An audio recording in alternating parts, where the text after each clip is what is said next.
Hi, in this video of data preparation, I am going to place a specific use case of data arrangement where the data is in a zigzag manner. As you can see, this particular row is not completely filled, but we need the last three values of each employee in the last three columns like this.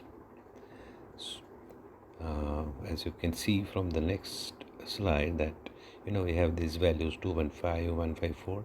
All three values, last three values should fall in the last three columns, so that we have three variables of interest with us which we use further for further analysis, whether it is a case of creating visualization or doing further classification or any kind of analytical exercise.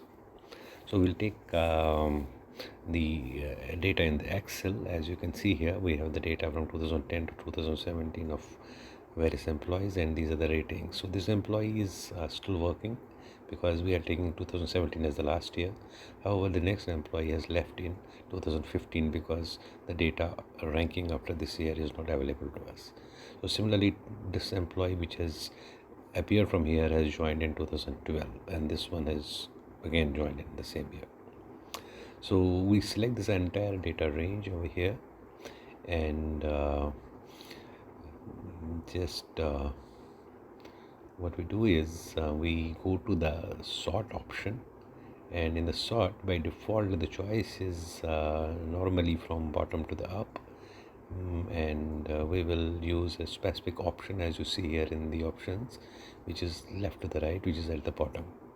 Okay, so you choose this, press OK, and there now instead of the columns you have the row option. Choose the first row and choose the largest to the smallest and press OK.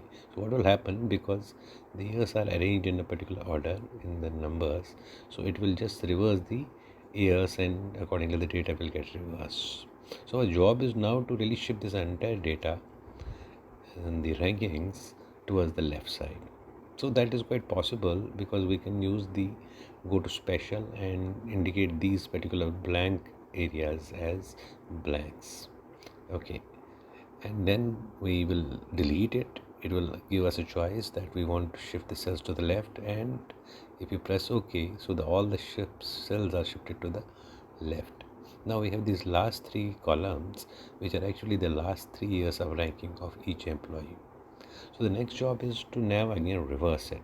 So we'll again use the same method, go to the options, and this time we will use from smallest to the largest in the first row, and the data gets reversed. Now as you can see, the last three columns are actually the last three ratings of every employee. Since we don't need this data, we have only interest in these three columns. We can now change the titles of the columns or the fields, and this is the T year or the last year, and this is the T minus 1 year, which is the last but 1 year, and accordingly 2015 is last but 2 years. So we have rearranged the data because that is the requirement of our visualization or analytics, and we will use that in conjunction with other variables or other data that is available to us. And thank you so much.